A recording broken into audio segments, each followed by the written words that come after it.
Hi, welcome. Enjoy the content, subscribe, and turn on notifications.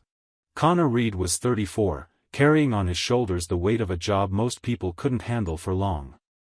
As a firefighter in Austin, Texas, he faced flames, toxic smoke, and situations where every second could mean the difference between life and death. It was a job that demanded physical courage, but also an emotional strength he'd built over 9 years on the job. The 24-hour shifts at the station were exhausting, but Connor never complained. He knew that when he got home, he'd find Jessica, his wife of 8 years, and Mia, his 5-year-old daughter who lit up every room with laughter and endless questions about the world. Their house was in a quiet neighborhood south of Austin, a single-story home with a backyard where Mia spent hours playing with the family's golden retriever, Honey. Connor's life was built on pillars he believed were solid: family, work, loyalty. On his days off, he woke up early to make breakfast, took Mia to school whenever he could, and saved Friday nights for home-cooked dinners with Jessica, when they talked about their week, made plans, and laughed at inside jokes only they understood. Jessica Reed, at 32, was a nutritionist at a weight loss clinic downtown. She was beautiful, with straight brown hair that fell over her shoulders, expressive green eyes, and a smile Connor still found captivating, even after all these years. She had a packed schedule with clients, but she always made time to pick Mia up from school and get dinner ready. At least, that's how it used to be. Over the last 3 months, Connor had noticed changes, small on their own, but together forming a troubling pattern. Jessica started hitting the gym with obsessive regularity, leaving the house at 6 a.m. on days she didn't have to be at the clinic early. She replaced her entire wardrobe with clothes from brands she'd once considered frivolous. She cut her hair into a more modern style, began wearing more elaborate makeup, and started going out with clinic friends, at least twice a week, always coming home late, her breath smelling of wine and offering vague excuses about networking and women's confessions. Connor tried to ignore it. He thought maybe Jessica was just taking better care of herself, which would have been healthy. But there was more. She started locking her phone with a password he didn't know, took it into the bathroom during showers, and stepped away to answer calls, always claiming it was a patient or a coworker. At night, when Connor moved closer in bed, Jessica said she was tired, had a headache, or just turned over, creating a physical distance he felt as an emotional chasm. He tried talking to her, asked if everything was okay, if there was something she wanted to share. Jessica always smiled, said she was just stressed from work, that things would settle down soon. Connor wanted to believe her, but his gut whispered something else. The truth came in a way Connor never expected. It was a Wednesday morning, and he'd just finished a 24-hour shift at the station. He was exhausted, muscles aching from fighting a commercial warehouse fire that had burned through most of the night. Jake Miller, one of his closest friends and a fellow firefighter for 6 years, pulled him aside in the locker room. Jake was 36, married, a father of 2, and Connor considered him a brother. But the look on Jake's face was that of someone carrying news he didn't want to deliver. "Connor, man, I need to tell you something. And it's not gonna be easy," Jake began, hands in his pockets, eyes fixed on the floor. Connor felt his stomach tighten. "What is it?" he asked, voice hoarse from fatigue. Jake took a deep breath. "Last night, I was having dinner with my wife at Carmine's, that Italian place downtown. We were sitting near the window, and I saw Jessica. She was with a guy, Connor. This wasn't work-related. They were holding hands, laughing, sharing dessert. I took some pictures because I knew you wouldn't believe me if I just told you." Jake pulled out his phone, unlocked it, and handed it over. The photos were clear. Jessica, wearing a blue dress Connor didn't recognize, sat at an intimate table lit by candles. Beside her, a young man, probably in his late 20s, with neatly trimmed dark hair and an athletic build visible even under his dress shirt. They were smiling at each other with an intimacy that left no doubt. In one photo, their fingers were intertwined over the table. In another, the man leaned in to whisper something in Jessica's ear, and she laughed, her hand lightly touching his arm. Connor felt his temples throb. He handed the phone back to Jake without speaking. "Man, I'm really sorry. But you needed to know," Jake said, voice thick with empathy. Connor just nodded, gave a silent thanks, and left the locker room before anyone noticed he was on the edge of breaking. He got in his car, locked the doors, and sat there in the station parking lot, trying to process what he'd just seen. His hands shook on the steering wheel. His mind raced in 1,000 directions. Who was that guy? How long had this been going on? How many times had Jessica lied directly to his face? He thought of all the nights she'd said she was out with the girls, all the gym sessions that lasted hours, all the messages she hid. Connor had always been a man of action. At work, he never hesitated. When the alarm sounded, he ran for the truck, suited up, and ran into the fire without a second thought. Now, he'd apply the same determination. He sent Jake a message asking for the photos. Then he called the station and said he needed a few days off for personal reasons. He needed answers, and he'd get them that night. Connor got home around 3 in the afternoon. Jessica wasn't there, probably still at the clinic. Mia was at school and wouldn't be back until 5. He walked in, took a long shower, trying to wash away the feeling of dirt the photos had left behind, but the hot water didn't help. He put on clean clothes, made coffee, and sat in the living room, phone in hand, zooming in on the images Jake had sent. Every detail was a knife. Jessica's smile, so genuine, so light, as if she carried no guilt at all. The way that man touched her, so natural, like they'd been together for ages. Connor printed the photos on his home printer. 6 pictures total, all damning. He laid them out on the coffee table and waited. Jessica got home around 7, after picking up Mia. The girl rushed over to hug Connor the moment she walked in, excitedly telling him about a painting activity she'd done at school. Connor held her tight, his heart breaking at the thought that her innocence would be shattered by her mother's choices. He helped Mia with dinner, gave her a bath, read her a bedtime story, and waited until her breathing slowed and deepened. When he stepped out of her room, Jessica was in the kitchen, putting away dishes. She wore a low-cut top and jeans, her hair pulled into a ponytail, makeup still flawless despite a full day of work. "You've been weird today," she remarked, not looking directly at him. "Something happen on your shift?" Connor didn't answer. He just said, voice calm but steady, "Come into the living room. We need to talk." Jessica frowned but followed. When she walked in, Connor was already sitting on the couch, the photos spread across the coffee table like cards laid out to show a losing hand. She stopped in the doorway, staring at them. Her face shifted from confusion to recognition, then to panic. "Connor, I can explain," she started, voice trembling. "How did you have the nerve?" he interrupted, voice low but sharp as glass. Jessica opened her mouth, closed it, opened it again. Tears began rolling down her face. I didn't plan this.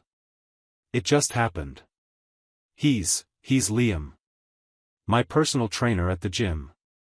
We started talking, and I don't know how to explain it, Connor. I felt alone. You're always working, always at the station, and no, Connor cut in, raising his hand. Don't blame this on me. I work to provide for this home, to give you and Mia a good life. And on my days off, I'm here. Always have been. So don't try to justify cheating with loneliness. Jessica sobbed, hands covering her face. How long? Connor asked, jaw tight. 2 months, she whispered. 2 months, he repeated, stunned. 2 months of you sleeping in my bed, kissing my daughter goodnight, looking me in the eyes and lying. How many times did you go out with him when you said you were with the girls? Jessica didn't answer, just cried harder. How many times, Jessica? Connor's voice rose, anger finally breaking through. I don't know, maybe 5, 6 times, she admitted. Connor laughed, but it was a bitter, humorless sound. And what does he have that I don't? Let me guess, he's younger, better looking, makes you feel special. That's it? It's not like that, Connor. He listens to me. He makes me feel desired, young, alive. With you, I felt invisible. The words hit Connor like a punch to the gut. Invisible, he repeated, voice cracking for the first time. I work 24 hours straight saving lives, come home exhausted, and still make sure I'm present. I take Mia to school, make breakfast, set aside time for us. And you call me invisible? Jessica tried to move closer, but Connor raised his hand, creating an invisible barrier. No. Don't touch me. You made a choice. And now I'm making mine. This marriage is over. Connor, please, don't do this. Think about Mia. She needs both of us. I made a mistake, but we can fix this. I'll end it with Liam, we'll go to therapy, therapy? Connor interrupted, voice heavy with sarcasm. You think therapy will erase the images now burned into my head? You think I'll ever trust you again? Every time you leave the house, I'll wonder if it's true or a lie. Every time you pick up your phone, I'll think it's him.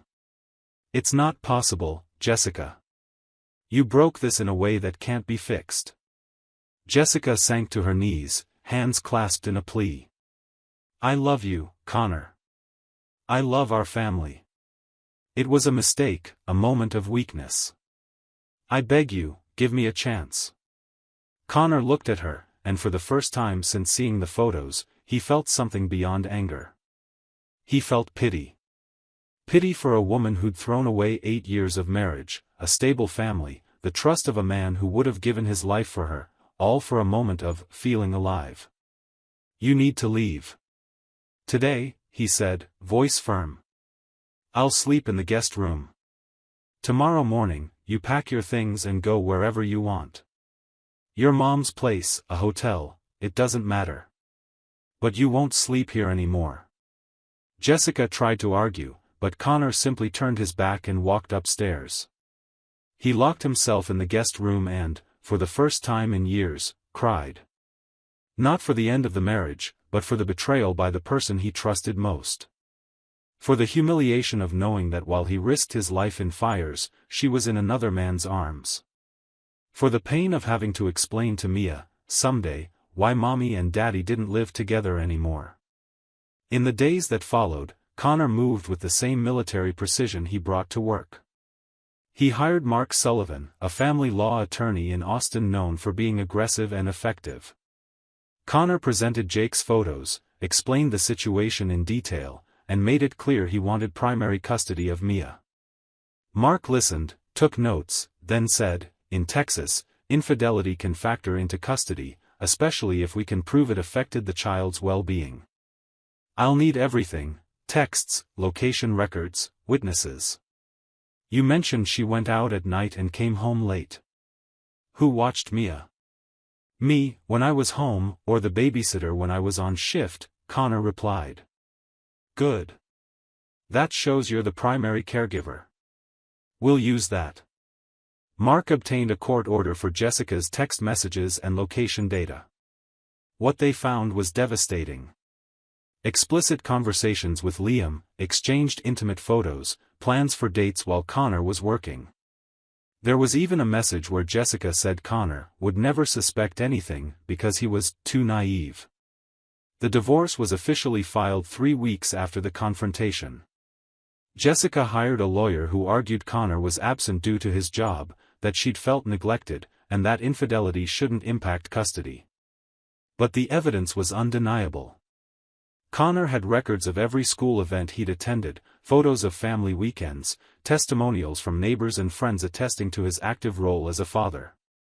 Jake also testified, confirming Connor always spoke proudly of his family and prioritized his days off to be with Mia.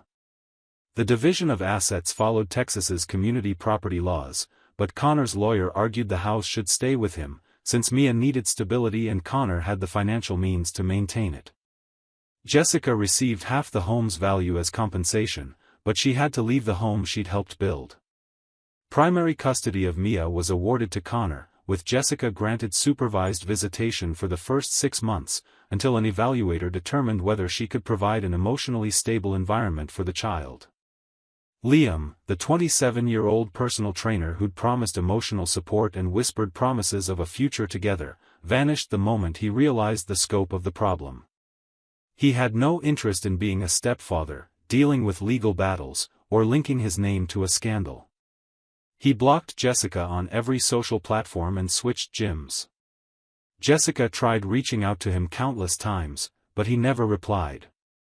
The irony wasn't lost on Connor. She'd destroyed a family for someone who didn't have the courage to stay when things got hard. Jessica's reputation at her clinic also suffered. Some patients, hearing about the situation through unavoidable gossip in a city like Austin, canceled appointments. Co-workers, especially those who were married, began treating her coldly.